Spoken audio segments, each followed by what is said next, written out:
Muy buenos días, señores, señoritas estudiantes. Bienvenidos a la clase del día de hoy. Me parece, bueno, todavía hay estudiantes faltantes, sin embargo, ya son 7:15, así que vamos a arrancar de una vez con esto, ¿no? Bueno, les tengo una mala noticia. El expositor que va a dar la charla el día de hoy me comentó que aparte del uso de SAMP, necesitan la herramienta Klinux. Klinux, como su nombre lo dice, es un software para Linux y para poder utilizarla, primero se debe realizar una virtualización de la máquina. Y segundo, Klinux es un software que es tantito pesado. Mi pregunta es, señores, señoritas, ¿han utilizado ya Klinux? O Kali Linux también es conocido.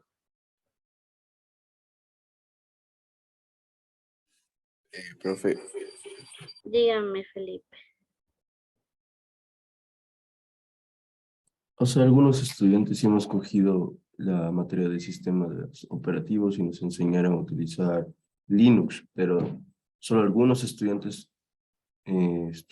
pusimos Linux, otros pusieron Ubuntu u otras distribuciones de Linux. No sé si hicieron, pero solo algunos estudiantes creo que tomaron, no todos.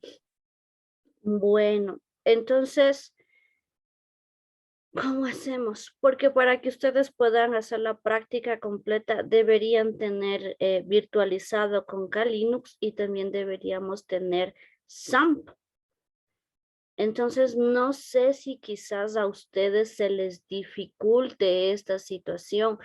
No sé qué tipo de computador tengan en su casa. Yo no sé si su computador aguante la instalación, bueno, la virtualización de la máquina. Generalmente saben decir, ¿no? ¿Cómo es casa de herrero, cuchillo de palo? Entonces, no tengo idea de qué computador tenga usted en casa.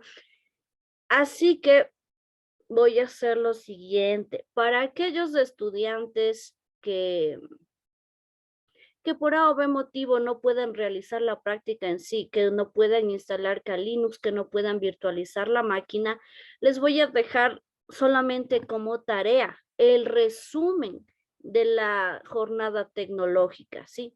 Ahora, si usted, aparte de hacer el resumen de la jornada, en realidad puede llevar a cabo la práctica, ahí sí yo le doy los 2 puntos que le prometí a la prueba o bueno, prueba, examen, a lo que usted desee, yo le doy los 2 puntos, ¿sí? Por eso digo, mi temor es que no puedan instalar el software, mi temor es que no todos puedan realizar la práctica, por lo tanto, esto de la jornada tecnológica le queda como deber, es decir, que nuevamente va a tener que hacer un resumen, ¿sí? Supongo que será un resumen rápido ahora sí, porque me comentaron que la mayor parte de la charla es práctica. Sin embargo, aquel que en realidad logre realizar toda la práctica, incluyendo la virtualización de la máquina, la instalación de Linux y todo lo que tiene que ver con la práctica, a ellos sí yo les daré los 2 puntos, ¿sí? Para aquellos que logran realizar la práctica, tendrán que prácticamente hacer 2 deberes, valga la redundancia. Primero, el informe o el resumen de la jornada y segundo, la práctica. Sí, mil disculpas chicos y chicas, no contaba con que, bueno, me imaginé que iban a necesitar y le pregunté al expositor y me dijo, sí, efectivamente, aparte de SAMP necesitamos Kali Linux, perdón, entonces, ahí es mi inconveniente, no sé si todos puedan realizar la práctica, ¿sí? Me han escrito, déjenme ver. Por ejemplo, ya tengo un estudiante que dice que sí se le dificulta. En este caso, vamos a quedar de esa forma. El enlace como tarea ya está habilitado. Por favor, realicen la tarea sobre el resumen de la jornada. Para aquellos que sigan la práctica, es más, como yo también voy a estar viendo la práctica, dependiendo qué tan sea la práctica, Yo sí les podría estar ayudando hasta con 3 puntos, si usted quiere en la prueba, si usted quiere en el examen, ¿sí? Pero eso sí, la práctica completa, no solamente lo de SQL, sino incluyendo lo de Kali Linux. Ya deciden ustedes. El informe me lo van a tener que presentar hasta hoy medianoche, porque es solo informe. Para aquellos que vayan a presentar la práctica como tal, podemos aplazar eso y como ya nos vamos a ver presencial la siguiente semana, a menos que suceda algo imprevisto, podrían ya, a ver cómo hacemos, porque si tenemos ya presencial, ¿cómo me presentan? Bueno, ahí nos damos modo. Si usted llega a hacer la práctica, si hace la virtualización y se da el trabajo de hacer todo lo que haga el expositor, sí estaríamos hablando de unos 3 puntitos y ya como el examen es algo directo, podríamos estar dándole los 3 puntos al examen para que no sufra mucho en el examen o por último en una prueba. Eso nada más, chicos, quería comentarles la buena nueva, no sé si buena noticia para unos, malas noticias para otros. Repito, ¿no? Para aquellos que recién se están conectando. La jornada tecnológica tienen como tarea el resumen. Aquellos que lleven a cabo la práctica, estamos hablando ya de 3 puntitos al examen, pero tiene que mostrarme la práctica. Ahora, si es que hace en su computador, bueno, nos tomaremos unos 5 o 10 minutitos de conexión para que usted me pueda mostrar cómo funciona, cómo realizó la práctica. Y si no, pues ya se tomará en cuenta solo el deber. Quizá tienen alguna pregunta, señores, señoritas. Dígame, Edwin. Inge, buenos días. Tal vez ahí sería más accesible si es que nos podría dar los 3 puntos a las personas que queremos en análisis. Ya dijeron en esta materia el día de ayer. Sí, ya, te cambiaron los planes, pues. Ya en esta materia a los que deseen los 3 puntitos. Listo, Inge, muchas gracias. Aunque podríamos estarlo pensando, Edwin, podríamos estarlo pensando porque parece que esto es un poquito más complejo de lo que inicialmente me imaginé. El solo hecho de que ya virtualice la máquina ya le lleva tiempito extra. Podríamos estar hablando, Edwin. Listo, Inge, muchas gracias. Mi amor. ¿Alguna otra pregunta?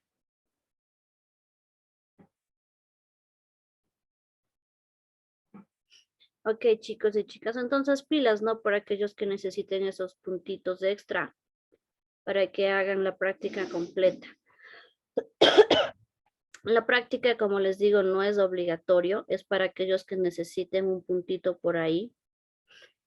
Pero el resumen, eso sí es obligatorio. Un resumen lo pueden realizar tranquilamente todos ustedes y el enlace va a estar abierto hasta la medianoche, ¿sí? Como ya no es práctica, un resumen lo hacen rapidito, toman los puntos principales y luego lo plasman en el documento del informe, ¿sí? Ok, bueno chicos y chicas, pasado este punto, vamos a seguir con lo que nos queda de pendiente la clase del día de hoy. Vamos a continuar. Yo sé que tienen un taller pendiente, sin embargo, el tiempo se nos acorta y necesitamos ya calificaciones, necesitamos ya terminar con esta unidad para poder tomar la respectiva prueba y así luego no se les acumule todos los exámenes de las demás materias, las pruebas de las demás materias. Entonces vamos a tratar de terminar rápido este capítulo para que se lleve a cabo la respectiva evaluación. Habíamos estado revisando lo que es gestión de riesgos. Ayer habíamos hecho un ejemplo, por así decirlo, de cómo usted calcula la estimación de su proyecto, el costo de su proyecto, y en base al costo de su proyecto, pues le da un precio al producto final. Hay ocasiones en que únicamente toman en cuenta para dar un precio al software el costo, pero no los riesgos. En ese caso, cuando no se toman en cuenta los riesgos, obviamente el software disminuye, pero usted está atado a que si su A o B motivo sucede un evento, fuera de lo planificado, usted asume completamente el riesgo. Es decir, no tiene un colchón bank, como se diría vulgarmente, ¿no? Ahora, existen 3 métodos principales para la gestión de riesgo o 3 autores principales que colocaron buenas prácticas para la gestión de riesgos. El método de gestión de riesgos de Bogen, el de Riskit y el Project Risk Management. ¿Cuál es la diferencia entre estos 3? El Riskit es apto y diseñado específicamente para lo que es proyectos de software, pero tiene sus limitaciones. Por ejemplo, este método, perdón, por ejemplo, este método no es muy genérico, es decir, que si yo quiero aplicar métodos de gestión de riesgos en proyectos diferentes a software, este Riskit no me sería de mucha utilidad, ¿sí? Este método específico, este de aquí, es pensado exclusivamente para proyectos de software, es decir, para desarrollo de software, ¿sí? Todos los métodos que aquí menciono, los 3 métodos que aquí menciono, tienen herramientas, tienen entre sus herramientas los artefactos, es decir, le dice cómo podría llevar mejor a cabo de mejor manera el desarrollo de software a través de ciertos artefactos. ¿Cuáles son estos artefactos? Generalmente cronogramas, casos de uso, diagramas de clase, etcétera. Todo lo que ustedes ya han visto como parte de la metodología. Esto de la gestión de riesgos también tiene su ciencia, ¿no? Estos métodos de gestión de riesgo necesitan de comunicación, ¿sí? Y también definen entradas y salidas de cada participante acorde a las actividades y tareas que deben desarrollarse para llevar a cabo el proyecto. Aquí tenemos un pequeño concepto, por así decirlo, del primer método, que es este método de riesgos de Bogen. Este no es como que muy adecuado para desarrollo de software, sin embargo, está pensado para otro tipo de proyectos. La gestión de riesgos ayuda a la gente a evitar desastres, a evitar realizar el trabajo 2 veces. Evita el exceso en cierto modo de procesos y documentación y también estimula situaciones de gana-gana. Como ustedes, bueno, como conversábamos en clases anteriores, el desarrollo de software, o por lo menos hubo una década en donde el desarrollo de software tendía al fracaso. Entonces, todo esto lo hicieron primero pensando en proyectos externos y segundo, para disminuir el fracaso en los proyectos, no solo de software, sino en proyectos general. Este método de gestión de riesgos usted lo puede aplicar en proyectos diferentes al software, ¿no? Aquí tenemos algunos de los aspectos que evalúa el método de Bogen. Por ejemplo, evalúa los riesgos mediante la identificación, mediante el análisis, mediante la priorización. Luego tenemos lo que es el control del riesgo, para lo cual hay una planificación, una forma o un plan B para solucionar el riesgo y sobre todo el monitoreo del riesgo. Como ustedes pueden ver, este método de gestión de Bogen es bastante similar a lo que habíamos visto las 4 etapas para gestionar los riesgos, ¿no? ¿Cuál es la diferencia? Insisto, estas etapas, o si ustedes se ponen a leer el libro de los métodos de Bogen, que es considerablemente el contenido, van a ver que en ciertas partes hacen la misma referencia, por ejemplo, a identificación de riesgos, pero dependiendo el tipo de proyecto, le dan diferentes recomendaciones, ¿sí? Es como que las etapas son las mismas, pero de acuerdo a lo que se dedique al proyecto de software o determinado proyecto en específico, ya va tomando pautas distintas. Por eso es de todos estos métodos, todos estos libros sobre métodos de riesgo, sobre ingeniería de software, son unos libros, chuta, que, bueno, a mí que no me gusta mucho leer, son bastante voluminosos. Tenemos el método de Riesling. Este método, como les decía, me ayuda mucho en lo que es el desarrollo de software. Le da pautas en base a las etapas específicas para el desarrollo de software. Y aquí hace mención a ciertos puntos. Por ejemplo, los métodos deberían proveer todo el soporte necesario para la gestión de riesgos. Lo que ustedes o el documento que ustedes van a realizar es algo bastante genérico, ¿no? Simplemente identifican unos cuantos riesgos, les pido por ahí un flujo de caja para valores que van o costos que van produciéndose de a poquito, se les pide ya un valor general. Sin embargo, Ridley plantea que todo esto debería proveer soportes, debería tener más detalles y debería ser sumamente específico, ¿sí? También los métodos deberían brindar guías prácticas para la aplicación. Aquí, por ejemplo, usted en conocido, voy a tomar el curso. Aquí le dice que debería brindar guías, es decir, ya tomé el curso, prácticamente hacer una guía del curso que estoy tomando. Entonces, como ustedes ven, es bastante, Ridley dice que todo debemos documentar, que todo debemos escribir, incluso para tener experiencia en futuros proyectos de software, todo está olvidado. Ustedes saben, la mente es frágil, pero si todo está documentado es volver a repasar para volver a aclarar las ideas, como quien dice. Todo lo que son métodos de riesgo dice que debe apoyar a la comunicación entre participantes y ser creíbles. Puede que por ahí identifiquen el riesgo y propongan una solución media tránfuga, media ilógica, ¿no? Entonces, todo debe ir acorde también a los recursos de la empresa o del desarrollador.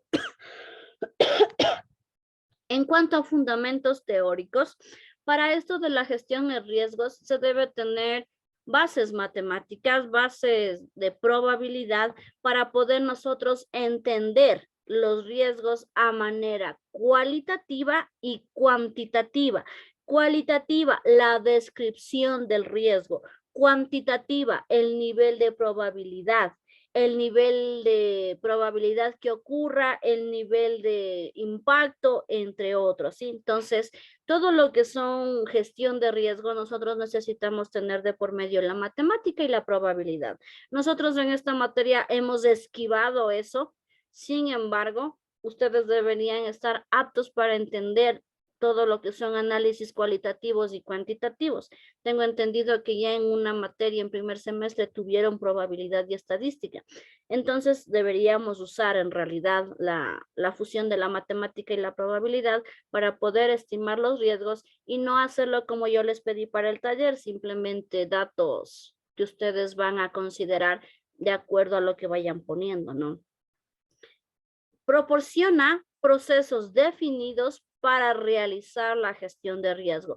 Estos métodos de gestión de riesgos es muy similar a lo que son las metodologías ágiles. Son libros completos en donde le proponen buenas prácticas, en donde le proponen ideas novedosas para llevar de mejor manera ciertos aspectos. Lo mismo es la gestión de riesgo. De todo el libro de las más de 1000 hojas que tiene, no es que usted va a colocar las 1000 hojas en práctica. Usted escoge los literales o las prácticas que mejor se acoplen a su proyecto. Y no solo en el desarrollo de software, sino también en el caso de los Paintbook, ¿sí?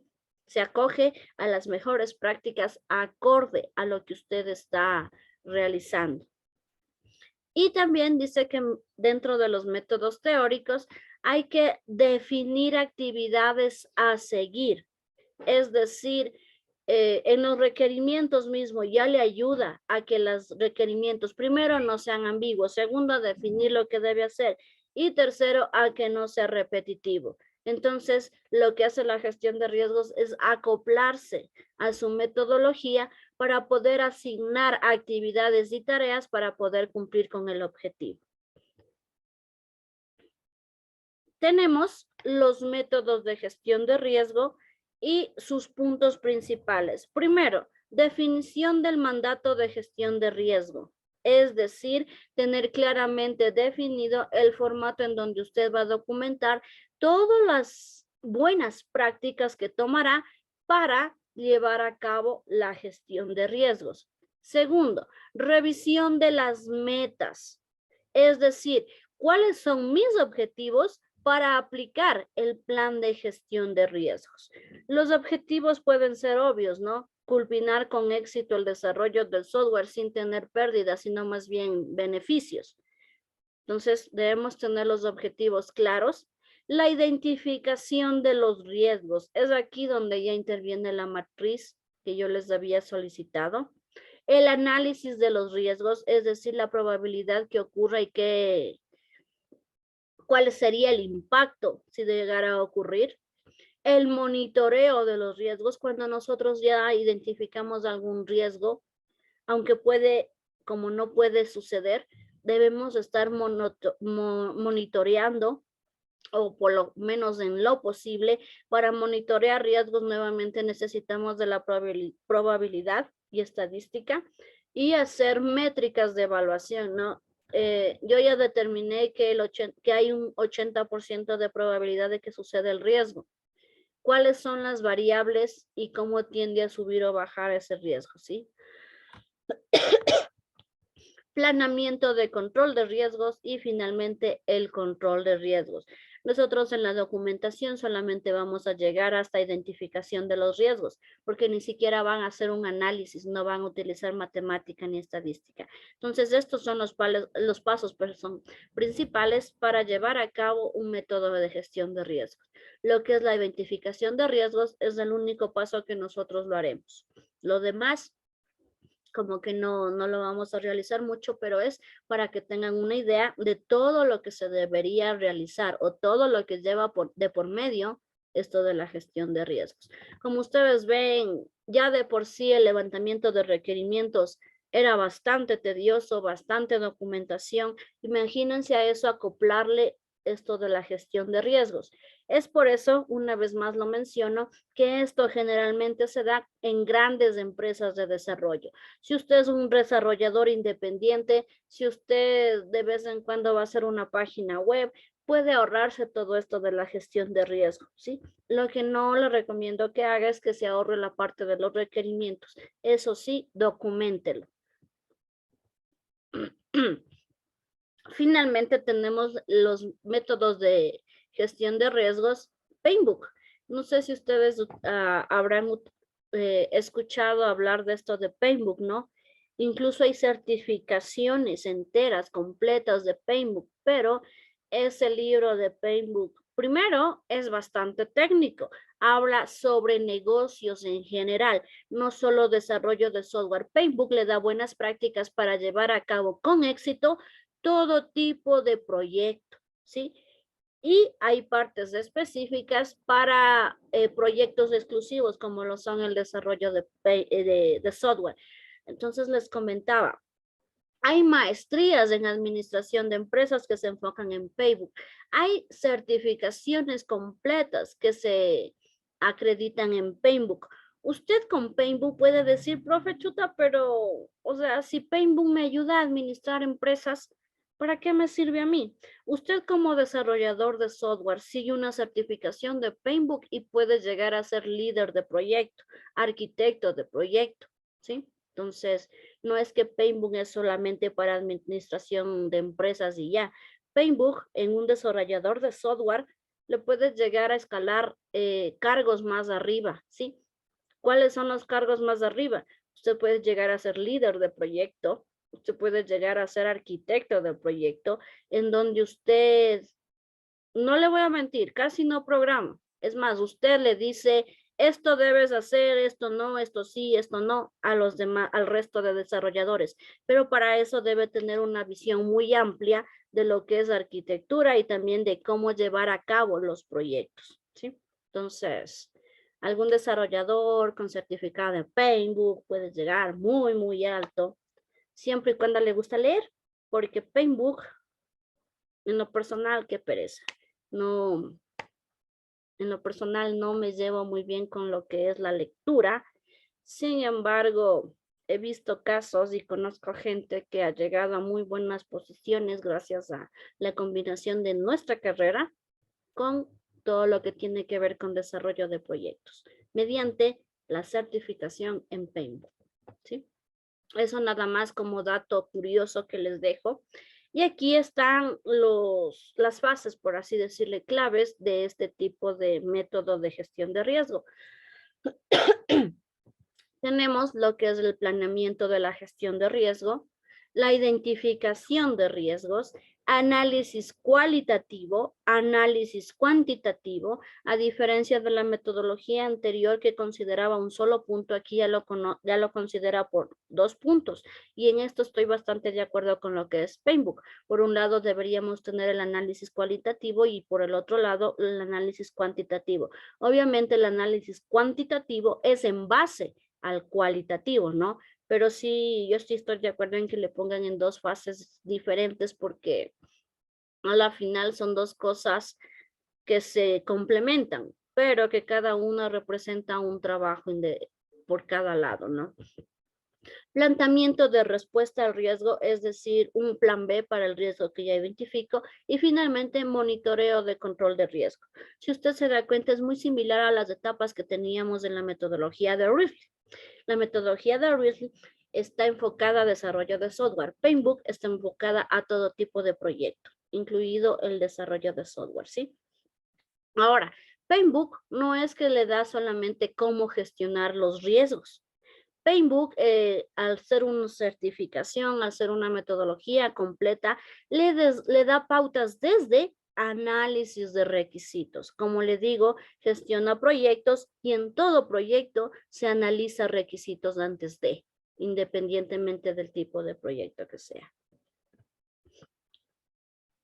Ahora, hemos acabado lo que es la gestión de riesgos y seguimos con la gestión de la configuración de software.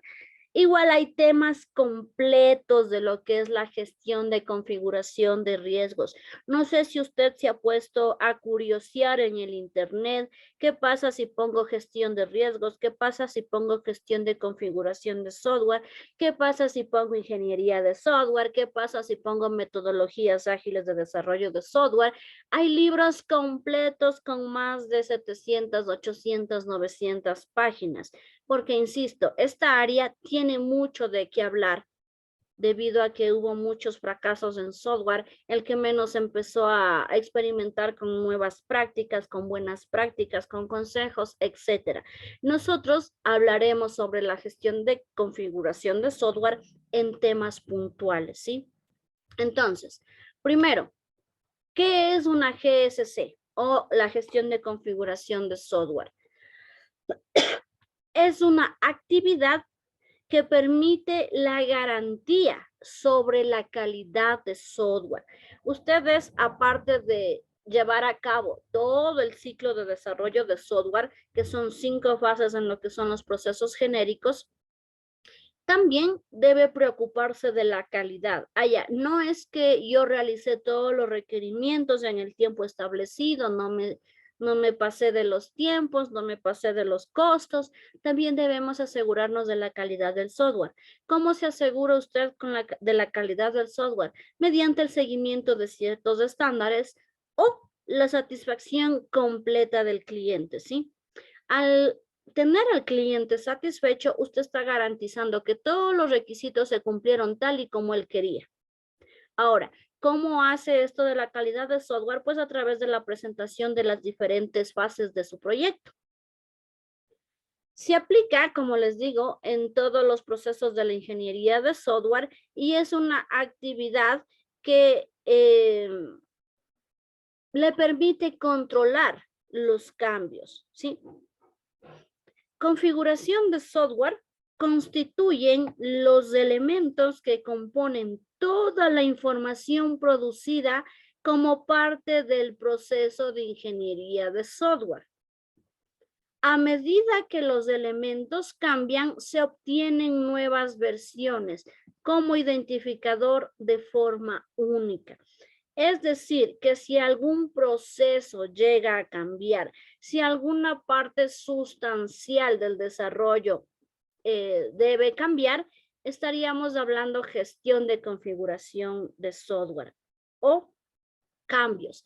Ahora, cuando ustedes ya entregan el producto final, cuando ustedes ya elaboraron documentos para los requisitos de software, si el software cambia de forma drástica, usted no es que le dice, ¿sabes qué? De la noche a la mañana me di cuenta que necesito 2 módulos más.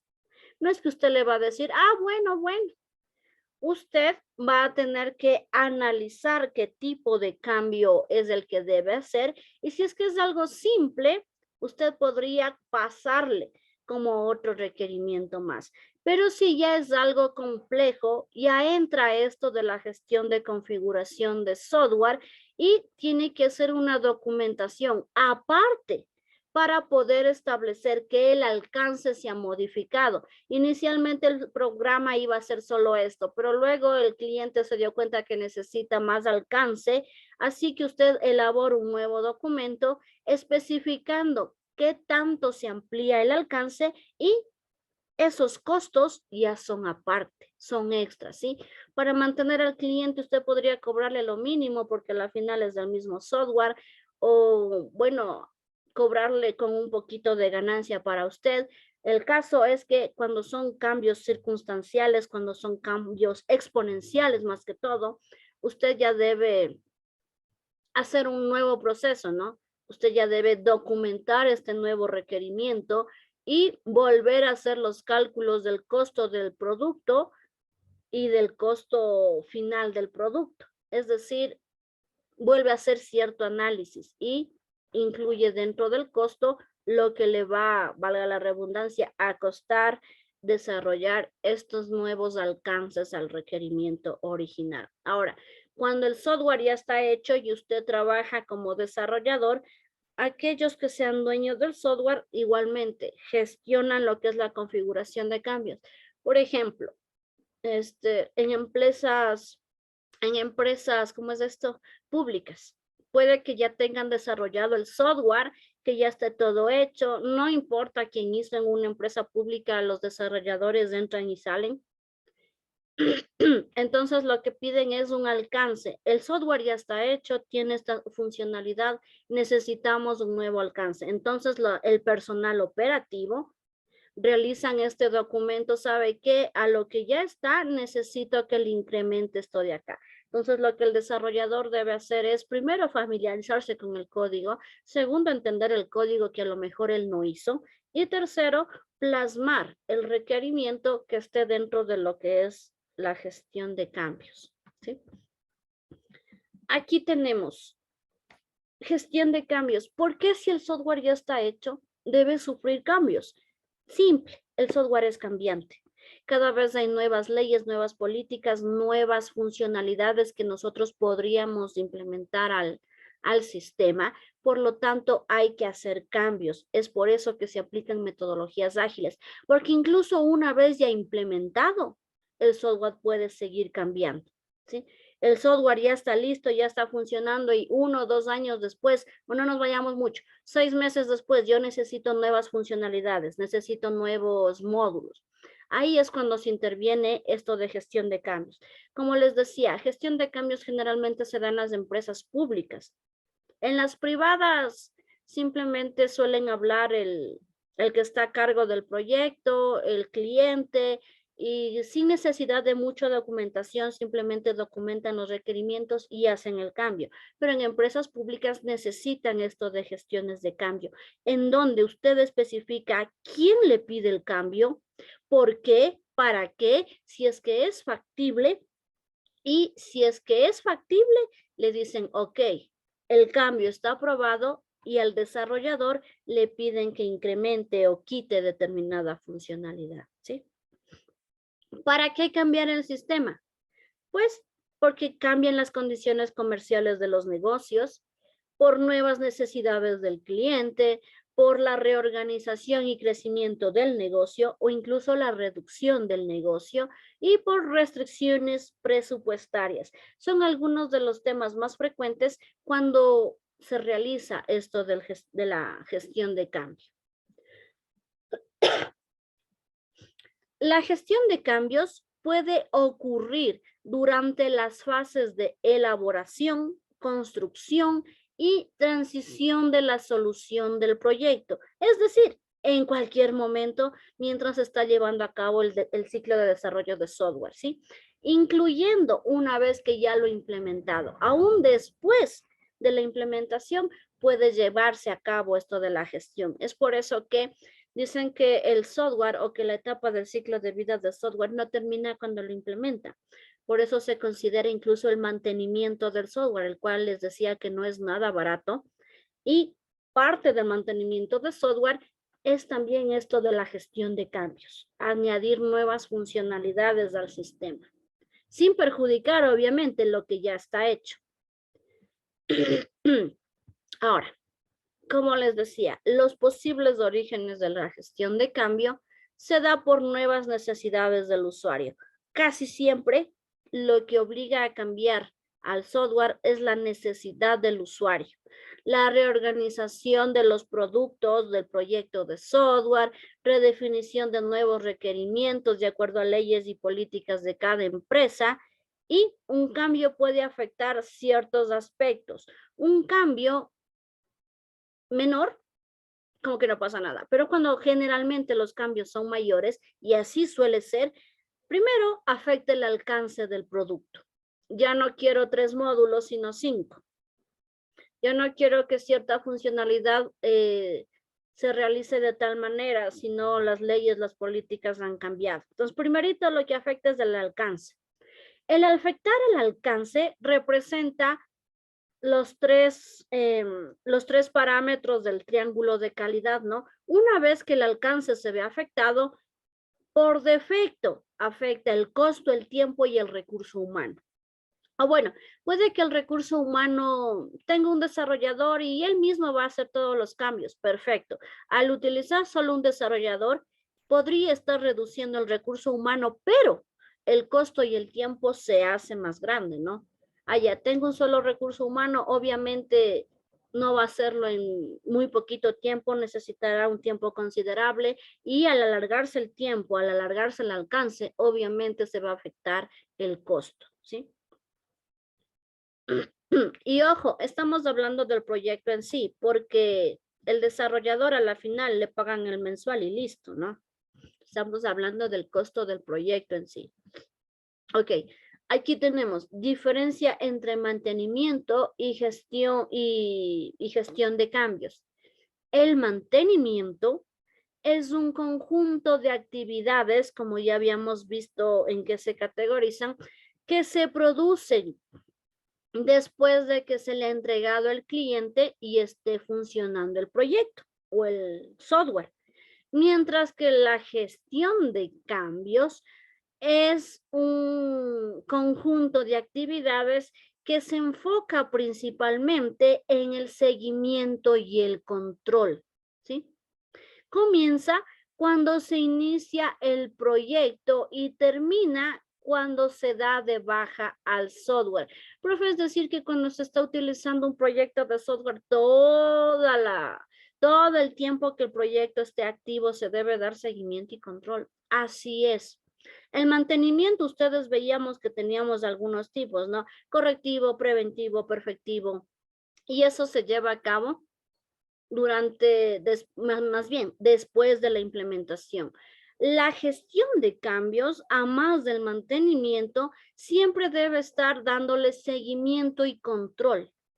Todos aquellos sistemas que ya impliquen de la necesidad de una gestión de configuración de software generalmente son auditados.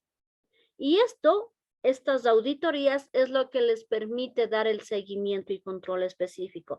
El mantenimiento no involucra auditorías. El mantenimiento es para prevenir posibles fallos latentes, mantenimiento correctivo, preventivo, perfectivo. El perfectivo se encarga de darle mejores funcionalidades a nuestro sistema. Pero como les digo, en el mantenimiento no tienen o generalmente no interviene la auditoría, mientras que en la gestión del cambio ya intervienen auditorías. ¿Por qué se hace el cambio? ¿En base a qué justificación? ¿En base a qué funcionalidad? ¿En base a qué personal operativo lo va a utilizar? ¿Sí? La gestión de cambios, insisto, se da generalmente en el sector público. Y en el sector público, el manejo de esto es bastante delicado. Entonces, por eso es que lleva de por medio tanta documentación. Ahora, si usted tiene su propio negocio, primero, las auditorías no van a ser rigurosas. Segundo, usted puede evitarse algunas cosas como la gestión de riesgo y la gestión de cambios, ¿no? Pero, insisto, lo de los requerimientos no se lo puede ahorrar o no debería ahorrárselo. Elementos de configuración de software. Entre la gestión de configuración de software, ¿qué es lo que se toma en cuenta? Se toma en cuenta los programas computacionales, es decir, el código fuente y el archivito ejecutable. Se toman en cuenta documentos que describen el funcionamiento del software, como ya les he dicho en muchas ocasiones, ¿no? Manual técnico dirigido a personas que conocen del tema, dirigido a analistas en sistemas. Manual de usuario dirigido a aquellos operativos a los que van a utilizar el usuario y manual de implementación. Son los tres manuales generalmente que se presentan. Manual de instalación, sobre todo cuando usted no vende el código fuente, solo su trabajo. Manual de implementación también deben hacerlo si llegan a vender el código fuente, es decir, todo el producto. Y otra cosa que se considera en la gestión de cambios son los datos. Los datos son fundamentales para los sistemas de información. Recuerde que todos los requerimientos tienen datos de entrada, procesamiento de datos e información de salida o datos de salida. Los datos mediante un proceso se transforman en información. Eso es aquí y en todo el mundo. Mediante los datos, usted genera la información a través de los respectivos procesos. Bueno, aquí es lo que ya les estaba mencionando, ¿no? Los datos, los programas, la documentación. Vamos a pasarlo. La documentación, igual ya les he hablado del manual técnico. El manual técnico le permite dar información a personas que saben de desarrollo de software, a analistas, a desarrolladores, a arquitectos, a líderes de proyectos. Un manual técnico suele contener todo lo que son historias de usuario, todo lo que son sprint backlog, todo lo que es el esquema de la base de datos. Pueden incluir también lo que es prototipado en el manual técnico. Y bueno, eso es más que todo el manual técnico. Manual técnico no es hacer capturas de pantallas de todo el código que usted vaya haciendo. Bueno, generalmente en materias de programación se le dice manual técnico a eso, pero en realidad, ya en la vida real, un manual técnico tiene que ver con la construcción de su sistema, en base a qué requerimientos, en base a qué sprint, en base a qué casos de uso, en base a modelos de sus tablas, modelo de arquitectura, en base al esquema de la base de datos, es decir, todo lo que evidencia que usted utilizó o realizó para la creación de su proyecto. Manual de usuario. Prácticamente orientar al usuario a cómo utilizar el sistema. Este no debe ser muy largo porque le aburre al usuario. Y cuando es largo el manual, digamos que mi sistema es súper grande, tiene como 20 módulos. Cuando es así muy extenso el manual, lo que se recomienda es colocarlo o en diferentes videos, funcionamiento módulo 1, funcionamiento módulo 2, funcionamiento módulo 3, etcétera. O hacer un detalle de en qué minuto comienza cada tema para que el usuario no tenga que estar buscando en un video de quién sabe 1 o 2 horas el tema específico que él trata. Entonces, Hay dos opciones, hacer muchos videos con partes específicas o hacer un solo video, pero detallar en qué minuto, qué tema se va a tratar, ¿sí? Ahí escogen ustedes cómo presentar. La cosa es que le indique de forma general cómo utilizar el sistema al usuario. Y manual de implementación. Todo lo que ustedes tuvieron que hacer para poder ejecutar el código en otra máquina. Ustedes conocerán o ya van a ver que una cosa es que el programa funcione en la máquina en donde usted hizo el programa. Allá yo en mi computador hice todo el sistema está todo 100% en mi computador porque en mi computador yo programé. Ahora, haga funcionar eso en otro computador. Eso o esa parte es la que corresponde al manual de implementación. Para que mi programa funcione en otro computador, primero Windows 10, luego Java, luego SAM, luego base de datos, usted le dice cómo instalar todo primero la configuración de su entorno de trabajo, ¿sí? A lo mejor va a haber estudiantes que instalaron de una de las herramientas, a lo mejor hay estudiantes que tuvieron que hacer ciertas mañas para poder tener funcional el ambiente de trabajo. Por ejemplo, les decía que en Windows 11, lo que son ciertos paquetes y librerías de Java no se adaptan bien. Tengo que poner más librerías y más parches. Entonces, todo lo que usted haya utilizado para la configuración del ambiente de desarrollo debe colocarlo en el manual de implementación. Yo utilicé Postgres. ¿Cómo instalar Postgres? Yo utilicé Java. ¿Cómo instalar Java? O cómo instalar determinado framework, ¿sí? Y además de la configuración del ambiente de desarrollo, también coloca cómo debe hacer para que su programa se ejecute. ¿Me ayudan apagando micrófonos, por favor? Entonces, en esto ustedes deben estar muy pilas para la implementación. Por ejemplo, ustedes me presentan un proyecto.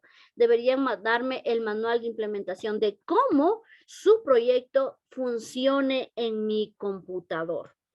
¿Sabe qué, profe? Instale Postgres, luego ejecute el backup de esta base de datos, me da los pasos para yo poder ejecutar la base de datos, luego me dice, ¿sabe qué, profe? Ejecute tal cosa. Bueno, el manual de implementación prácticamente es la configuración del ambiente de desarrollo y qué pasos debo hacer para que el programa que usted me entrega funcione en mi computador. Usted dirá, profe, pero eso es facilito y todos deberían conocer. Sí, las personas que... Bueno, los que están en el ámbito de desarrollo saben cómo hacer el backup, saben cómo hacer el respaldo, pero aún así usted debe hacer el manual. No sé si Marcos tenía alguna pregunta o se le activó el micrófono por accidente.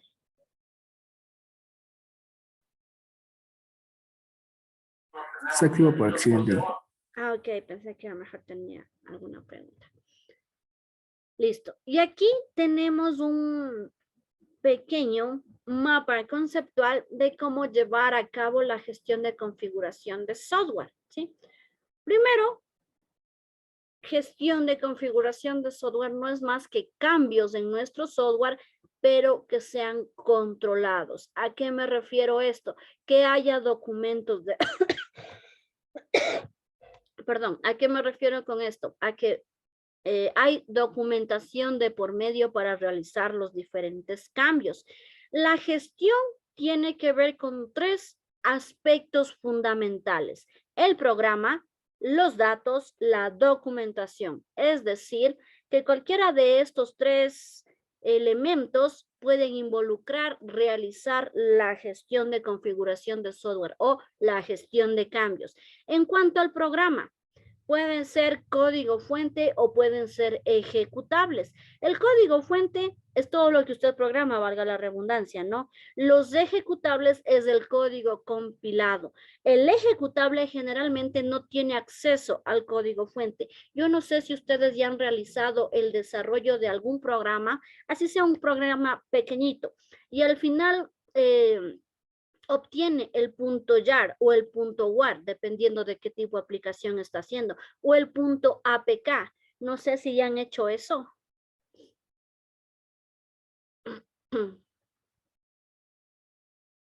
Bueno, no sé si ya han transformado su código en solamente un ejecutable, pero como les digo, el código fuente evidencia todo lo que usted ha hecho para programar. El ejecutable, usted, tal cual hay algunas aplicaciones que usted le da doble clic y ya funciona, pero usted no tiene ni idea de lo que hay por detrás en código, ¿sí? Entonces, usted puede hacer configuraciones en tanto a código fuente, obviamente usted cambia las funcionalidades, cambia ciertos aspectos del funcionamiento, mientras que el ejecutable se ve reflejado, pero usted solamente envía el código compilado.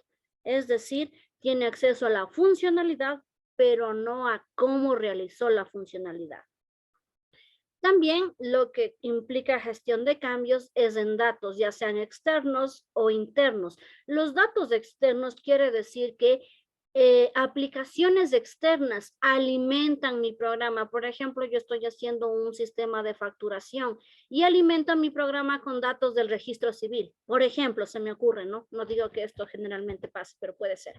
Entonces, ¿qué es lo que hago? Yo necesito de los datos de otro programa externo al mío para que mi programa funcione, ¿sí? O lo más común en cuanto a los datos es que los datos sean internos, es decir, son mis datos desde mi base de datos. O bueno, puede que no sea mi base de datos, pero tengo acceso directo a una base de datos. Igual no sé si ustedes ya han hecho ¿qué? El desarrollo del programa está en un computador y la base de datos en otro computador. Generalmente eso suele pasar cuando ya son ambientes de producción, cuando ya son empresas grandes. Usted desarrolla desde su casa, pero la base de datos está en un servidor específico. Entonces lo que usted hace es conectarse a ese servidor específico y jalar los datos. Son datos internos porque usted tiene acceso a esos datos, no tiene que estar pidiendo ni permisos, ni licencias, ni que haya convenios de por medio para utilizar los datos, ¿sí? Porque al decir base de datos propia, usted no siempre va a tener la base de datos en el mismo computador en donde está desarrollando sus programas. Generalmente, usted desarrolla desde un computador y el servidor de base de datos está fijo para todos los desarrolladores que necesiten hacer pruebas. Y documentación, pues prácticamente los documentos que ya les mencioné. Ahora, los elementos de configuración de software se dan a través de ciertos procesos. El primer proceso, la identificación. ¿Qué cambio quiero realizar? O más bien, ¿qué cambio necesita el cliente que se realice? Segundo, control de cambios. Debe haber documentación y versión de la documentación de por medio, ¿sí? Cuarto, bueno, entre segundo y tercer punto tenemos el control de cambios, es decir, la documentación y la versión de control de cambios. Quiere decir que yo hago un documento donde yo, operativo, hago un documento solicitando al desarrollador determinado cambio en el software, ¿sí? Luego, ni siquiera el desarrollador es el que analiza el cambio, lo realizan o lo analizan altos mandos, ¿no? Qué sé yo, el gerente, el arquitecto, el líder de proyecto, ellos son los que analizan los cambios. Si es que lo aprueban, ese cambio va recién al desarrollador, ¿sí? Y todo lo que tiene que ver con gestión de control de cambios son empresas grandes, por lo tanto, son cambios o software auditado, siempre les están monitorizando, siempre les están auditando y debe haber reportes sobre el cambio. Luego que usted hace el control de cambio, esto pasa por QA y luego de que pase por QA, se pone ya o se lanza la implementación del cambio como tal. Entonces, ya cuando son empresas grandes, es todo un trámite. Ahora, ¿cuáles son las tareas específicas? Como ya lo mencioné en la diapositiva anterior, identificar el cambio, y realizar documentos de control de cambio, si es que es necesario realizar versionamientos de control de cambio, auditar e informar los cambios que se han realizado y los reportes. Es decir, como ustedes ven, no solamente implica el desarrollo, sino algunos documentos de por medio. Aquí tenemos la definición de cada uno de los puntos que acabamos de mencionar. Identificar cambios, como su nombre lo dice, ver qué características o atributos nuevos necesitamos añadir al software. Control de cambios, tiene que ver la documentación. Aquí nosotros tomamos en cuenta petición de cambio, evaluar la petición de cambio, que como les digo, generalmente lo hace un líder de proyecto. Informar los cambios a la autoridad de control mediante el ACC, son documentos. Orden de cambio de ingeniería, es decir, cuando ya la persona que esté a cargo identifique el cambio y vea si es que es factible o no, le pasa mediante documentación el cambio al desarrollador. En control de cambios tenemos varias normas para realizar esto. Tenemos la configuración management, tenemos la norma IEEE, tenemos el modelo de madurez de capacidades y también tenemos la norma ISO. Entonces, lo que es el control de cambios está rigido por cualquiera de estas normas, o también se podría hacer la combinación de normas. Una norma es algo que debe realizarse tal cual se especifica, pero hay una cantidad de normas y lo que se debe es elegir o combinar aquellas que mejor se adecúen al proyecto. Tenemos las tareas o el flujo de control de cambios. Como ustedes pueden ver, primero debe haber una necesidad de cambio, la identificación del cambio, la solicitud del cambio. La solicitud lo hace aquella persona que necesita más funcionalidad. La solicitud se envía. Si es que es aceptada, se asigna al desarrollador, se planifica, se diseña y se aprueba la nueva funcionalidad. Y si es que es rechazada, pues se le dice al usuario, sabe que su cambio no es factible debido a tales y tales motivos, ¿sí? Este es el flujo que debería seguir un control de cambios, ¿sí? ¿Y cómo sigue el flujo? Pues mediante documentación. Este es el flujo solo de la documentación. Si el cambio es gestionado y es aprobado, ahí recién, luego de todo este flujo, se le da el paso para que el desarrollador lleve a cabo el cambio. Control de versión. No sé si ustedes ya han visto GitHub. Es una herramienta que está de moda para lo que es el control de versionamiento. Yo tengo un software ya realizado y me piden diferentes cambios, entonces yo voy a hacer versionamiento. Igualito lo que hacen actual. Proyecto final versión 1, proyecto final versión 2, proyecto final, proyecto final 2. Igualito. ¿Qué es lo que están haciendo ustedes? Están haciendo diferentes versiones de algún proyecto, no solo en software, ¿no? Ustedes hacen diferentes versiones de forma manual y almacenan en su computador de manera física. Ahora ya esta herramienta GitHub que está volviéndose bastante popular para lo que es el versionamiento, sobre todo de software. Entonces ahí en lugar de guardar de manera física las versiones, lo que van haciendo es guardando las versiones pero en la nube. Si por A o B razón yo saqué una segunda versión de mi software, pero ya se dañó alguna otra parte del software, yo puedo volver a una partida anterior y ver qué sucedió, o también puedo ver funcionalidad actual versus funcionalidad anterior y poder ir corrigiendo, viendo en dónde es que hice algo que afectó a lo que ya estaba, ¿sí? Si eso pasa con el software, imagínense con la documentación.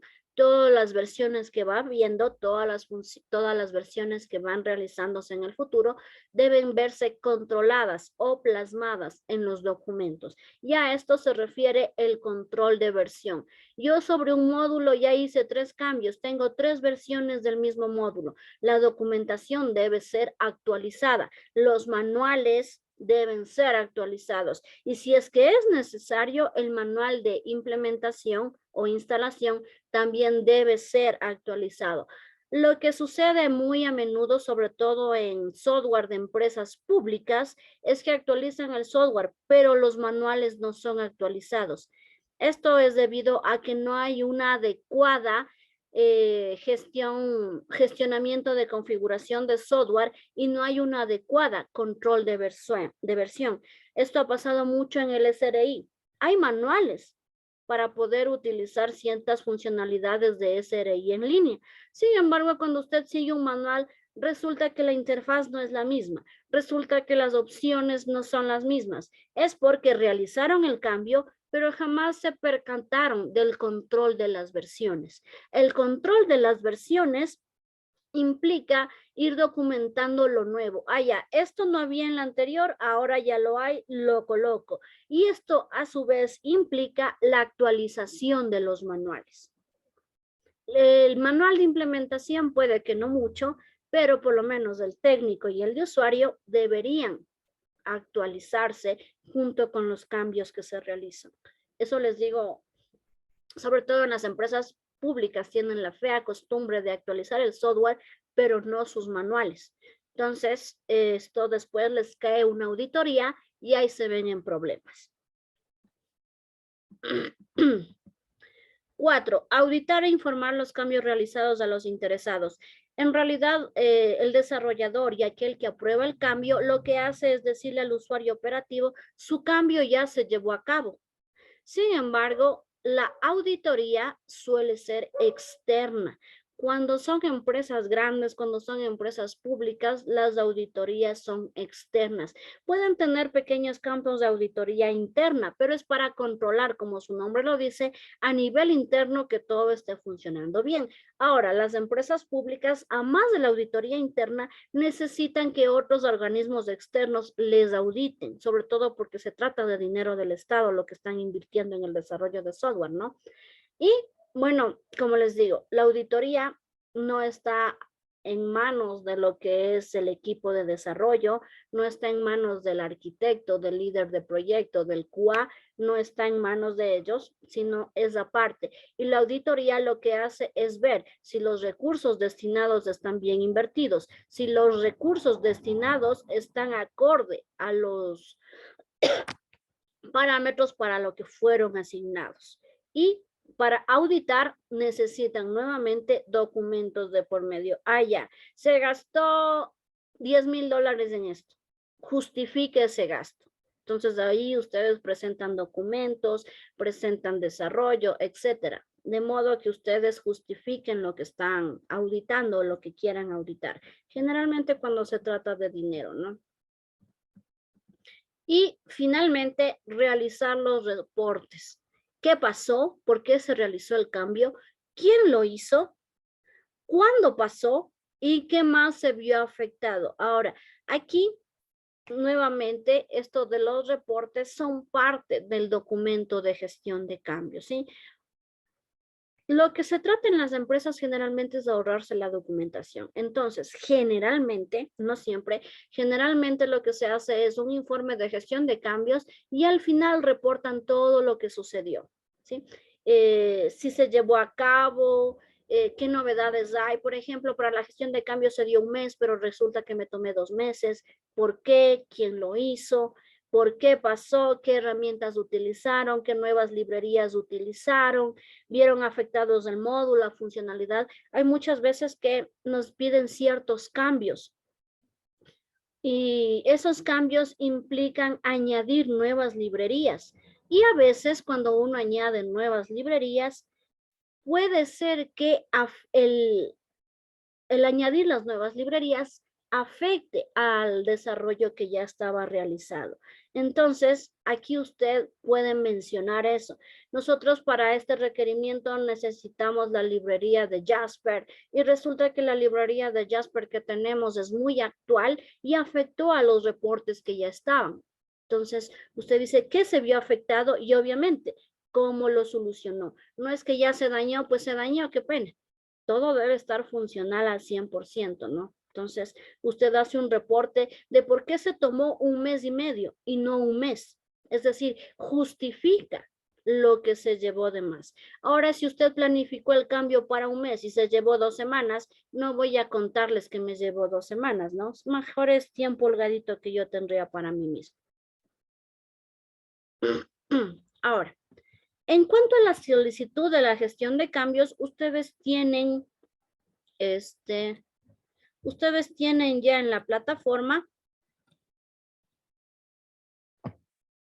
en formato documentos, petición de cambios. Lamentablemente no encontré mi documento original. No encontré, les decía, mi documento original, así que les he plasmado el PDF. Y bueno, esto ustedes tendrán que hacerlo en Word. Al hacerlo en Word van a perder los enlaces, los hipervínculos y todo eso y tendrán que reestructurarlo. Pero la solicitud de gestión de cambios prácticamente es lo que les estoy mostrando. Tienen que realizar una introducción que consiste en el objetivo del documento, qué cambios se van a realizar. A algunos de sus grupos yo ya les di una gestión de cambio específica. Incluso cuando les puse las observaciones en los proyectos, ya le puse ahí, primera gestión de cambio. Entonces, este documento debe estar basado en la gestión de cambio. Para ese grupo, no me acuerdo si eran 1 o 2 grupos que presentaron un solo prototipo, ellos ya, aparte de la gestión de cambio que les pedí el día de la exposición, tendrán que hacer otra gestión de cambios pidiendo totalmente el cambio del prototipo. Como me presentaron un solo prototipo, yo no pude escoger o ustedes no pudieron escoger, la primera gestión de cambios es presentar otro prototipo. ¿Ven? Hicieron una gestión de cambio en vano por no presentar 2 prototipos al menos. Entonces tenemos la introducción. Tenemos la definición de la solicitud de cambio, es decir, qué peticiones se hacen, en qué proyecto, qué fecha, cuáles van a ser los autores, la descripción del cambio. Por favor, aquí despapáyese, no me vaya a poner petición de cambios, insertar un campo para búsqueda. Esa es la petición del cambio, pero ustedes deben ser sumamente detallado esa petición del cambio, porque si usted me pone solicitud de cambio, colocar un elemento para realizar la búsqueda de los usuarios, si usted me pone así nada más, chévere, quiero la misma búsqueda en todas las páginas. ¿Qué le parece? Ay, profe, eso no es factible. Es una petición que yo estoy pidiendo y como usted no me describió en dónde iba a poner la parte de la búsqueda del usuario, se fregó, ahora haga el cambio. ¿Sí? Entonces tienen que ser sumamente detallados estos cambios, hasta para que el usuario no le salga con viernes 8, ¿sí? También tenemos, bueno, aquí ustedes tienen una guía ya. Tienen la evaluación de la petición. Profe, lo que usted pide es mucho, no me va a alcanzar el tiempo, pero bien justificado. ¿Sabe qué? Esta petición de cambio no se va a llevar a cabo y usted me da con punto y coma el por qué no me hace válida mi petición de cambio. Ahora a todos ustedes les pedí cambios que pueden llevar a cabo, así que en sus casos no hay una negativa como petición, ¿sí? Yo le pedí una gestión de cambio, yo le pedí un cambio, tiene que hacerlo. Ahora, en la vida real, ustedes pueden negar el cambio, siempre y cuando los argumentos sean válidos. O no negar el cambio, sino decir, ¿sabes qué? Lo que tú me pides para un mes, yo lo voy a implementar en 3 meses, por tales y tales y tales y tales y tales motivos. Aunque 3 meses es exagerado, ¿no? Por eso un ejemplo. El análisis de la solicitud de cambio, toda petición debe ser analizada. ¿Qué impacto, qué esfuerzo, qué alternativas me da? La profe me pide que involucre en mi programa una sección de búsqueda. ¿Cuál es el impacto directo? Es decir, ¿cómo ayuda o repercute el cambio que me piden en mi proyecto? ¿Cuál es el esfuerzo? ¿Cuántas personas? Solamente es una sección de búsqueda. Necesitaré solo una persona. En 2 horas ya está listo. ¿Qué otra alternativa me da? ¿Sabe qué? Esto de buscar usuarios es una implementación bastante adecuada y aparte de ponerle en la página principal, voy a ponerle en la página de profesores. O decirme, ¿sabe qué, profe? Usted, bueno, no sabe qué, profe, no. La petición se realizó en la página de proveedor, sin embargo, la alternativa que se ve más viable es que la coloque en producto. Yo le pido una cosa, usted puede sugerirme a otra cosa, ¿sí? Ojo, sugerirme, no realizar. Las sugerencias son buenas, pero se deben llevar a cabo únicamente cuando sean aprobadas. No es que, sabe que usted me pidió esto, pero a mí me pareció mejor esto otro y yo hice como yo quise. Eso no se da. Consecuencias del rechazo. En este caso, ustedes no van a rechazar mis peticiones, así que le eliminamos. Versiones donde se realizará la petición. ¿Sabe qué, profe? Esta es mi versión 2 de mi proyecto. ¿Sabe qué, profe? Yo recién me puse a programar y su gestión de cambios está en la versión 0. Y comentarios. Aquí pueden ir comentarios de cualquier índole. La gestión de cambios se lleva a cabo debido a que sí es factible y necesaria, y yo qué sé, usted aquí me pone un comentario. Los comentarios suelen ser opcionales, pero es mejor que comentemos. Así sea algo muy concreto, muy rápido, pero siempre que nos pidan comentarios, tratemos de dejar un comentario coherente. Ojo, coherente. No es comentarios y ustedes van a decir petición absurda. Si ustedes como comentario ponen petición absurda, colóquenme el porqué y detallen el porqué, ¿sí? Eso es en el análisis. Aquí igual ustedes tienen una tablita donde pueden ir llenando, aunque claro que les va a tocar hacer manualmente porque lamentablemente no encontré el documento original. La decisión. Yo ya les pedí el cambio. Se supone que esto debe entrar a decisión entre todos los miembros del equipo o entre el líder del proyecto, porque por ahí sí vi que ponían líder o gerente o cosas así. Deberá valorar los puntos de por qué es factible o no la gestión de cambios, ¿sí?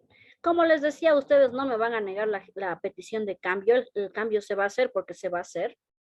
Así que aquí ustedes colocan los puntos que hay que valorar, el estado de la propuesta. Ustedes me van a colocar como aprobado.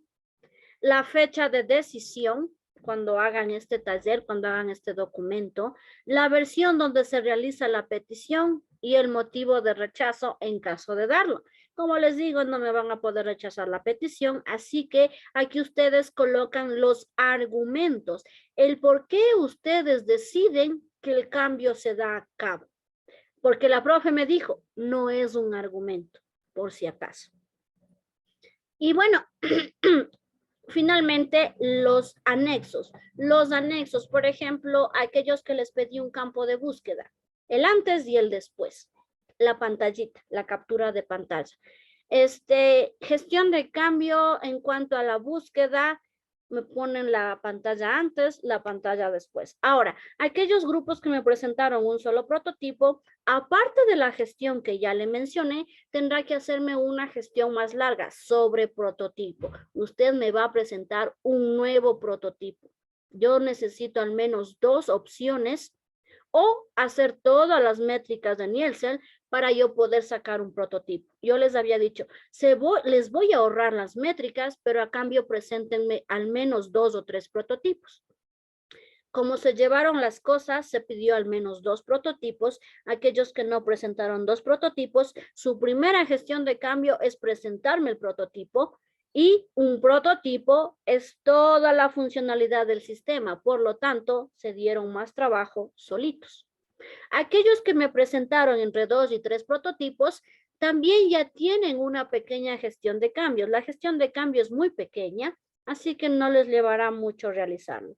Ya deberían ir pensando o por lo menos revisando este documento para poder hacer el cambio que yo les había solicitado. No vamos a tener tiempo para una vez que ustedes presenten ya el proyecto pedir otra gestión de cambios. Es por eso que les dice los cambios en base a los prototipos, para que tengan una idea de solicitud de cambio. Ojo, la solicitud de cambio, insisto, no lo hace el desarrollador, lo hace el usuario. Como ustedes mismos son desarrollos, ustedes mismos son líderes, ustedes mismos son usuarios, entonces, entre todos ustedes van a elaborar esta solicitud. No es bueno que, por ejemplo, Edison, usted haga gestión de cambios. Edwin, usted haga gestión de riesgo. Marcos, usted haga estimación de proyecto. Lo bueno sería que se reúnan y en grupo den ideas para cada uno de estos documentos. Ah, profe, ¿sabe qué? Nos queda complicado reunirnos. Chévere. Entonces, Edison haga gestión de cambios, Edwin gestión de riesgos, Marco estimación de costos.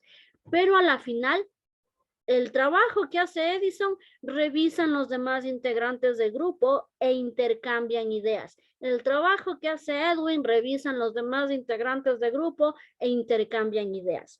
Porque la idea de uno solo no siempre es global. Más personas piensan mejor, aportan más ideas, hay lluvias de ideas. Así que mi sugerencia es no se repartan documentos. Entre todos analicen qué podría ir en los documentos. En la vida real se da así. Hay reuniones para quedar de acuerdo en puntos específicos. Y eso luego se ve plasmado en los documentos. No es una sola persona la que elabora. O tal vez sí, sea una persona la que elabora, pero con la lluvia de ideas de todo el equipo de desarrollo. Eso, chicos y chicas, en cuanto a la gestión de cambios.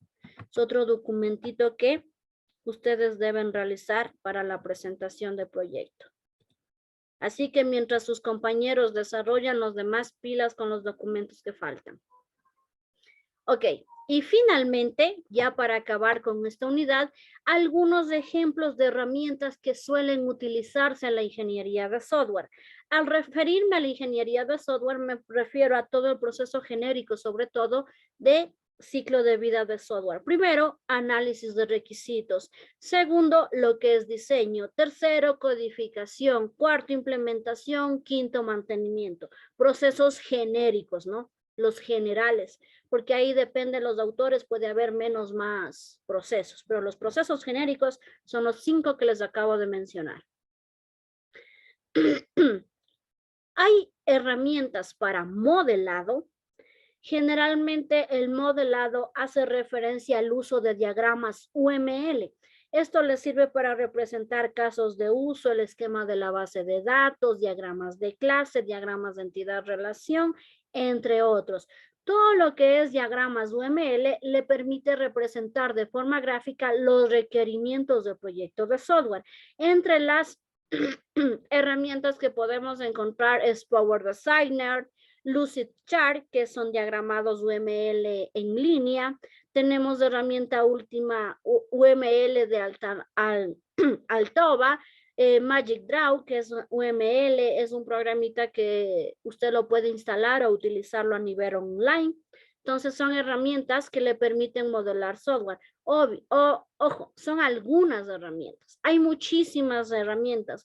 Aquí, por ejemplo, no le estoy mencionando el Power Designer, no le estoy mencionando Erwin, que son herramientas bastante utilizadas, pero para que tengan una idea. Herramientas de trazabilidad, todo lo que le permite hacer cronogramas, por así decirlo, todo lo que le permite planificar plazos para entrega de pequeñas tareas, pequeñas actividades. Existen, aparte de los artefactos como son las historias de usuario, lo que es el print, el product backlog, también tenemos herramientas que nosotros podemos establecer como que tareas y actividades y plazos que nos permiten limitar el tiempo de esto.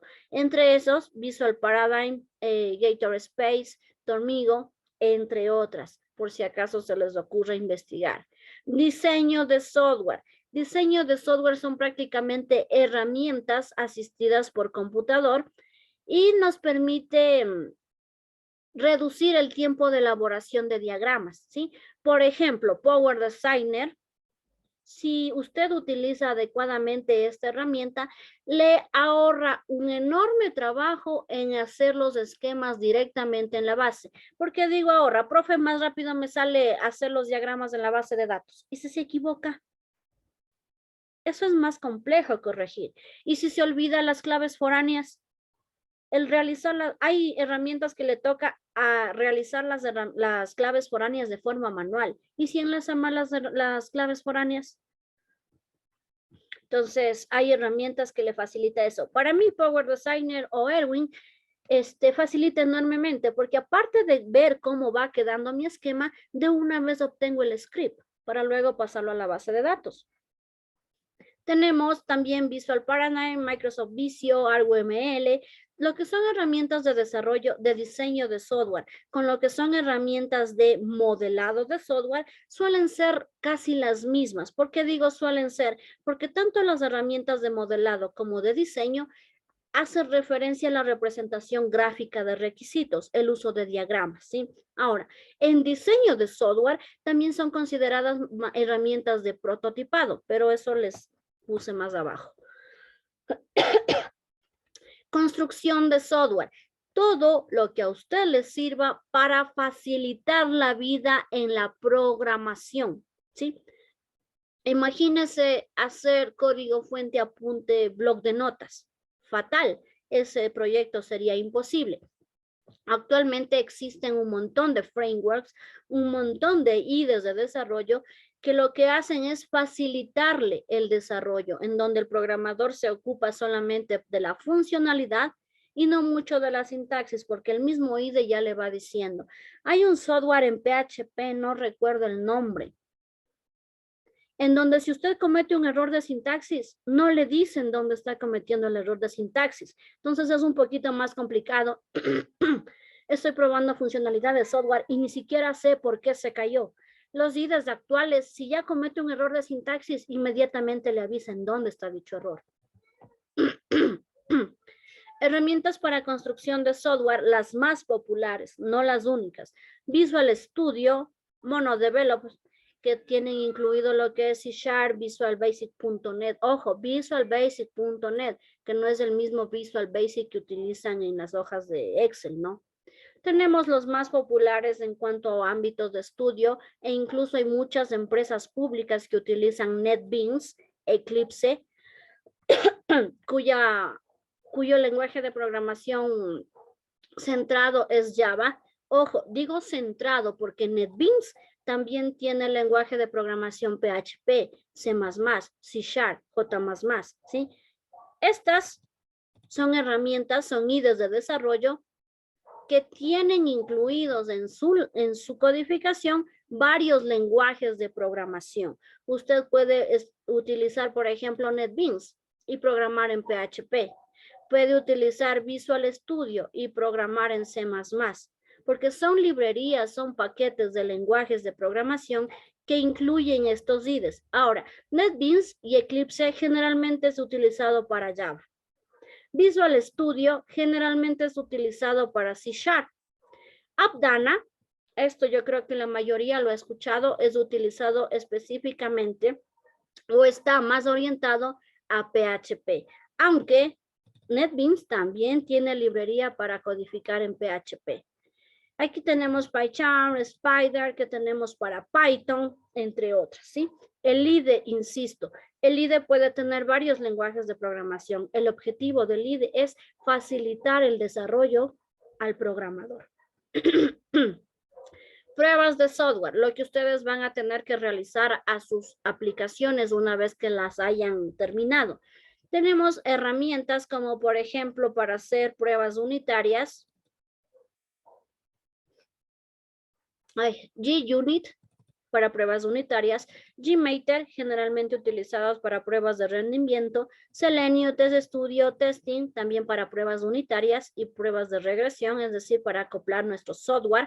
Son algunas de las herramientas que ustedes podrían utilizar para realizar las pruebas en cuanto a requerimientos no funcionales de sus programas. En el documento que ustedes presentaron inicialmente, hicieron mención a las pruebas a los requerimientos funcionales.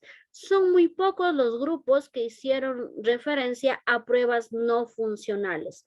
Independientemente de si usted mencionó o no las pruebas, o más bien los requerimientos no funcionales, deberán hacer las pruebas. Recuerden que los requerimientos no funcionales tienen que ver con la función de cómo funciona o qué también funciona su proyecto. Por lo tanto, debemos hacer las diferentes pruebas, ¿sí?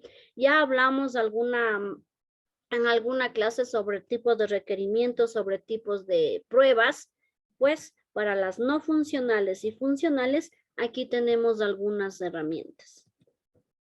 Las más populares, estas dos de acá, ¿no? JUnit para lo que son pruebas unitarias, es decir, pruebas funcionales. JMeter para lo que es rendimiento, es decir, pruebas no funcionales, por si acaso. Mantenimiento de software.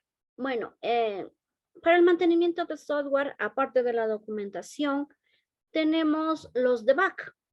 Pero estos son mantenimientos en ese instante, como quien dice. Es decir, yo estoy realizando mi software, yo estoy probando mi software y en ese mismo rato hago una especie de mantenimiento al realizar los debug.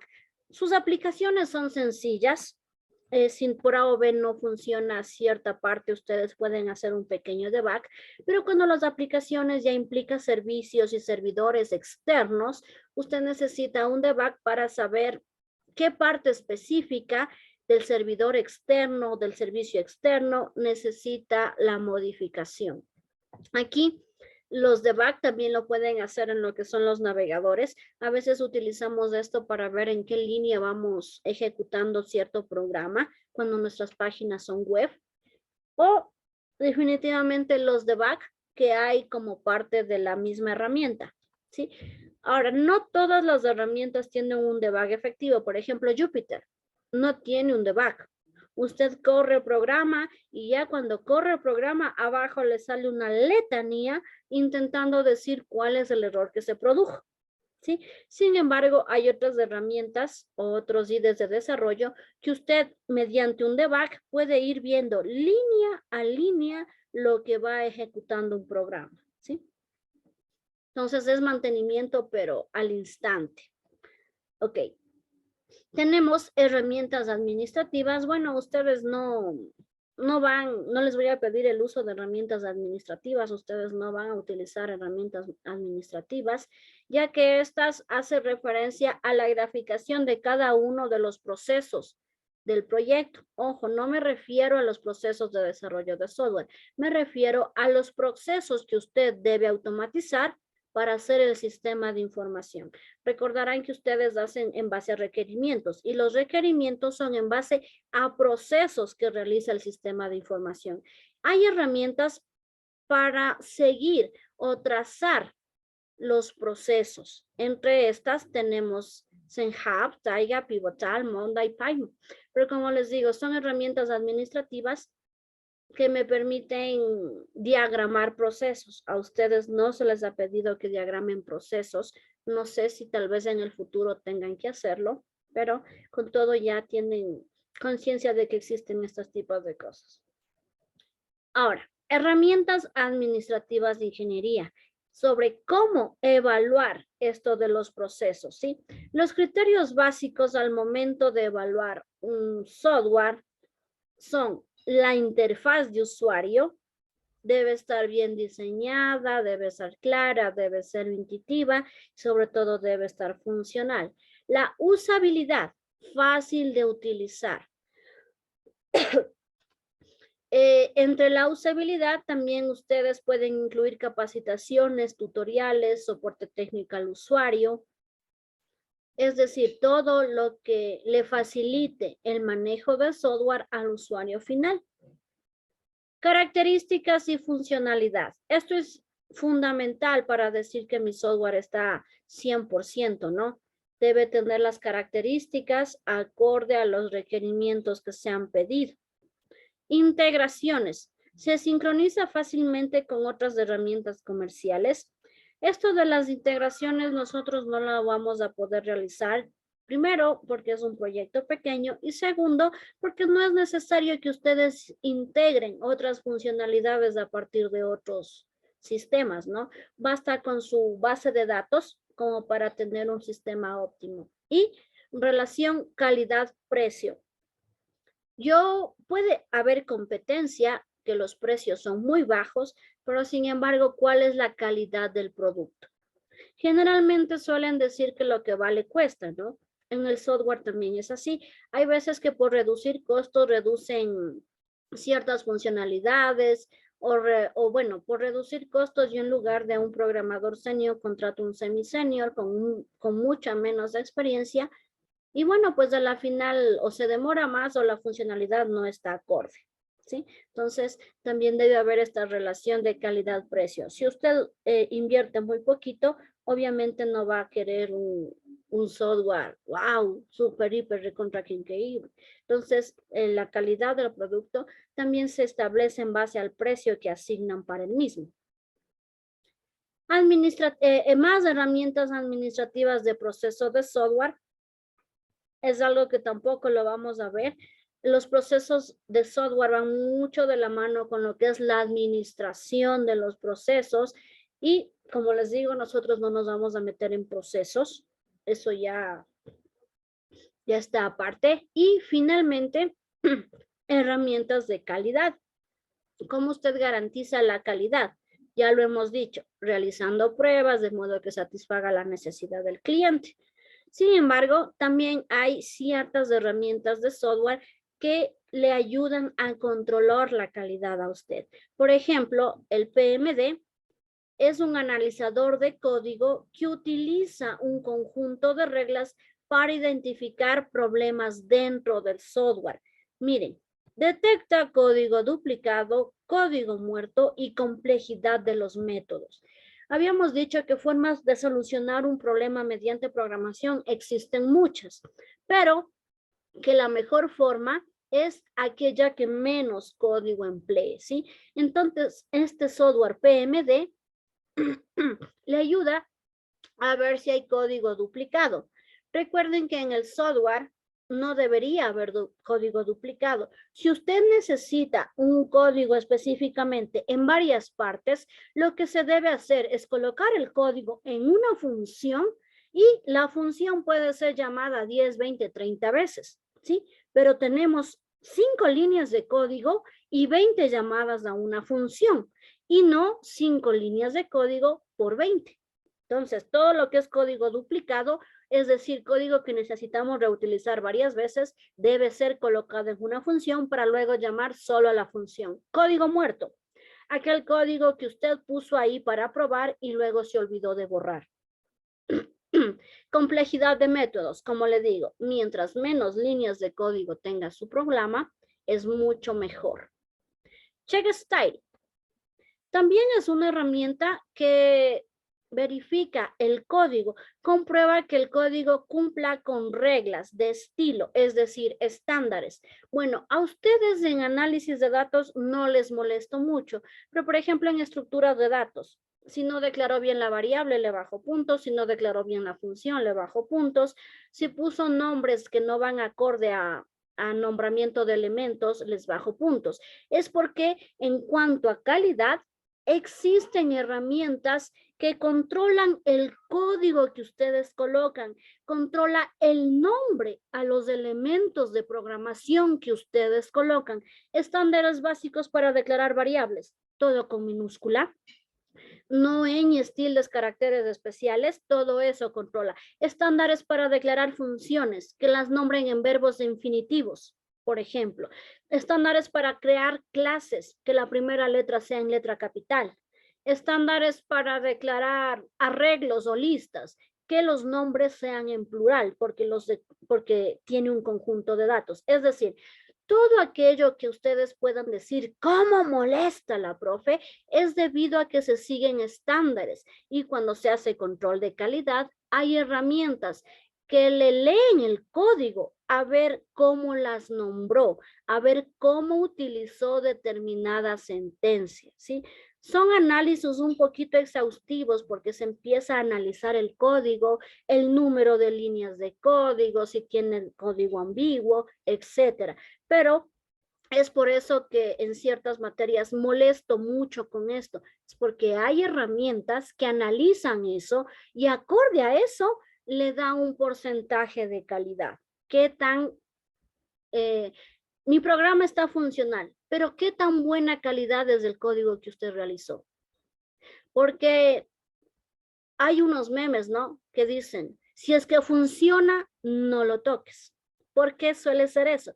Porque lo que suelen hacer es un espaguete de código y luego ni ustedes mismos entienden qué es lo que hicieron. Entonces puede que mi aplicación esté todo funcional, todo lindo, todo maravilloso. Le paso una herramienta de calidad de código y resulta que de 100 saca 20. Imagínense qué maravillas habrá hecho para que a pesar de tener una calidad de 20% en código, el programa esté funcional. Imagínense. Se da casos. Otra herramienta popular es Sonar.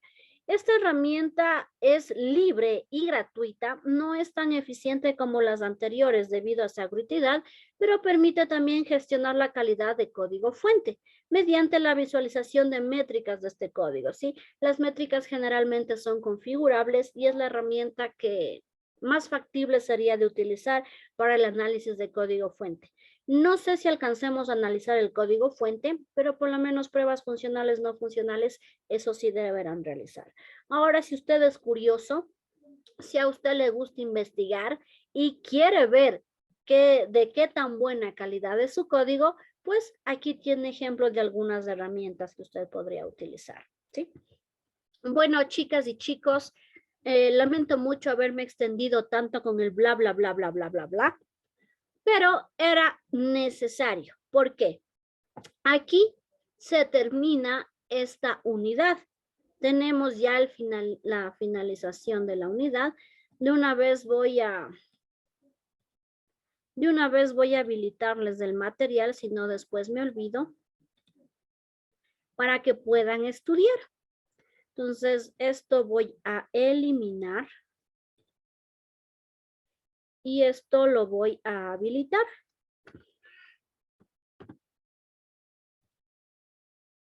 Mostrar. Listo, chicas y chicas. Tienen el material de la unidad 3 disponible ya para su visualización en el aula virtual, ¿sí? Una vez que se ha terminado con esta unidad, quiere decir que la prueba para la siguiente semana debe llevarse a cabo. Ya saben, yo les tomo las preguntas que ustedes quieran. Denme un ratito para anotar nada más. Cuéntenme, chicos y chicas, ¿cuántas preguntas quieren? 20. 20 preguntas. Ok. ¿Quieren la prueba el miércoles o el jueves? Jueves, Inge. Jueves van a madrugar a dar la prueba. Ok.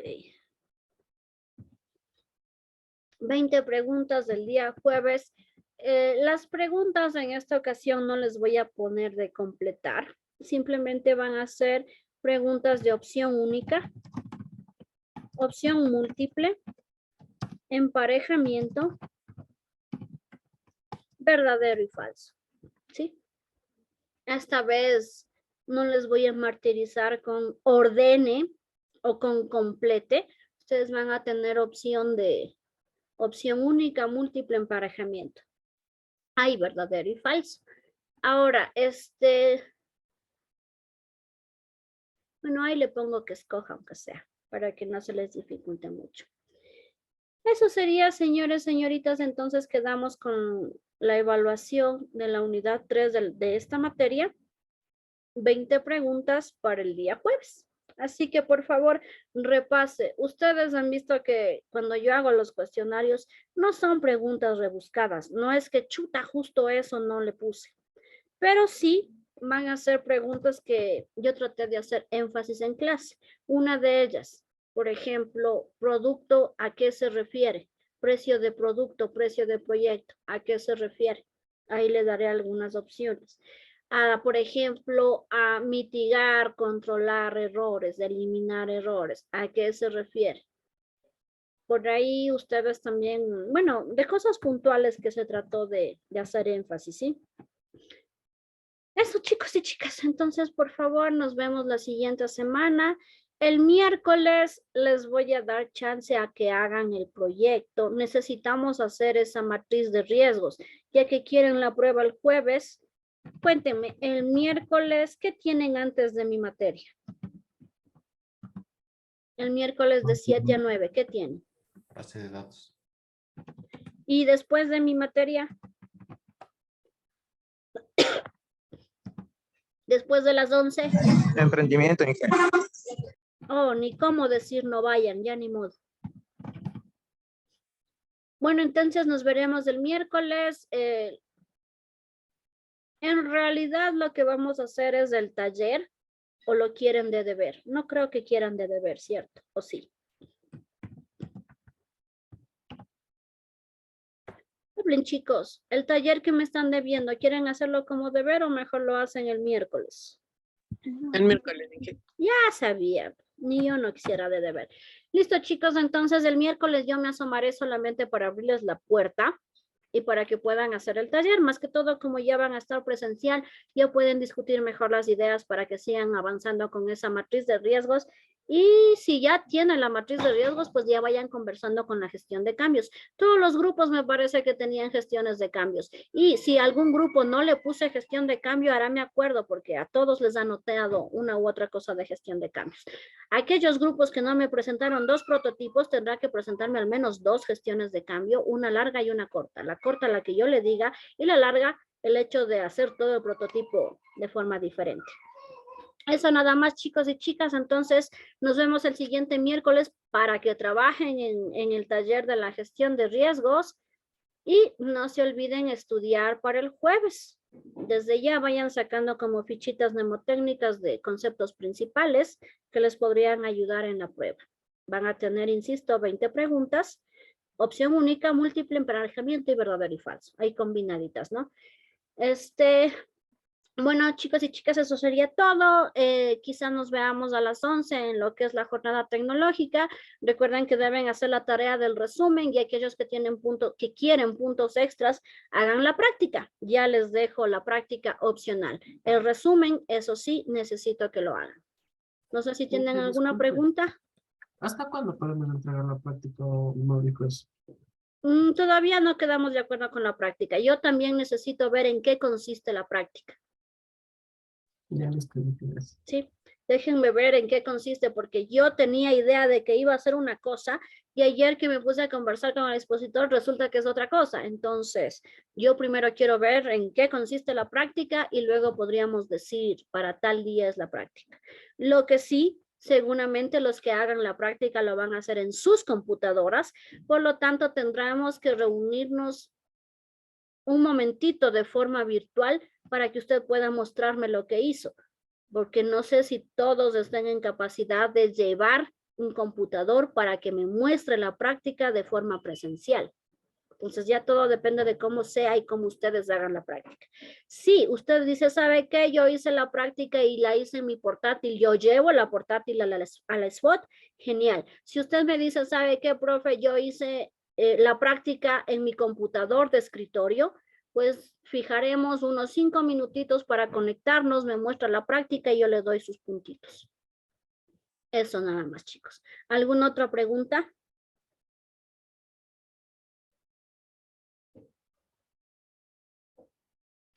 Parece que no, entonces damos por finalizada la clase. Tengan un excelente día y nos estamos viendo la próxima semana, si no hay cambios, de forma presencial. Chao, chao. Gracias, Inge. Pasen bonito.